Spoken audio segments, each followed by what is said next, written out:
J'avais fait une vidéo où j'ai expliqué comment une baisse des tensions augmente la facture d'électricité. Mais il y a plein de personnes qui ont réagi dans mes commentaires, que ce soit Facebook, TikTok et YouTube. Donc aujourd'hui, on va apporter plus d'éclaircissements sur ce point-là. Stéphane, Oui. est-ce qu'une baisse des tensions augmente la facture d'électricité? Oui, une baisse de tension augmente la facture d'électricité. Mais comment? Ok, je vais prendre l'exemple des climatiseurs. Un climatiseur a une tension qui lui est attribuée. Et lorsque la tension est basse, le climatiseur peut fonctionner.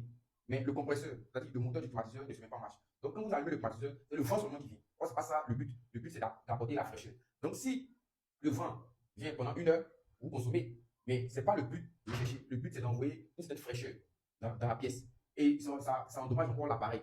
C'est pour cela que euh, une baisse de tension augmente la facture. Maintenant, on va passer au calcul.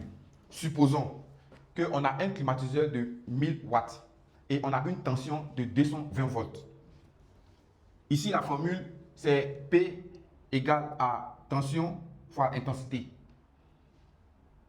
J'ai pris comme facteur de puissance 1. Je suppose que mon facteur de puissance est égal à 1. Je répète, je suppose que mon facteur de puissance est égal à 1. Je sais que le facteur de puissance n'est pas 1, mais ici, moi, j'ai supposé ça. Par exemple, on se connaît. Donc, lorsque je fais, et c'est équivaut à, je tire le I, donc ici, I égale à quoi? P sur U. Donc, je mets les valeurs. On a un courant normal de 4,54 ampères. Ça, c'est qui est normal dans ce volet-là. Et je passe maintenant à une baisse de tension où on a l'intensité, où on a la tension, pardon, égale à 170 volts. Lorsque je fais le ratio, toujours, j'ai supposé encore que le facteur de puissance est égal à 1. OK. Donc, lorsque je fais le ratio, ici, on aura 5,88 ampères. Donc, quand je prends la tension, quand je prends le courant, lorsqu'on a une baisse de tension, ici, on aura 5,88 moins moins l'intensité normale qui est de 4,54. Donc, on aura une différence de 1,34. Donc, lorsqu'on a une baisse de tension, la puissance ne varie pas. Mais ce qui varie, c'est l'intensité et la tension.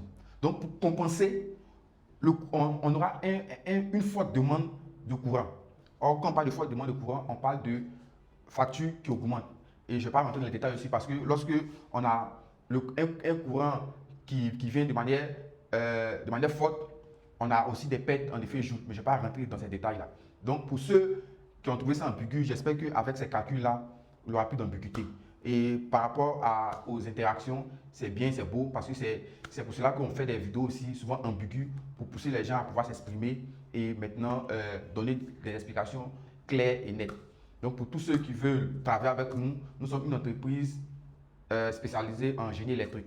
Je suis Stéphane Awa, gérant de Pat Industrie. Ciao, ciao.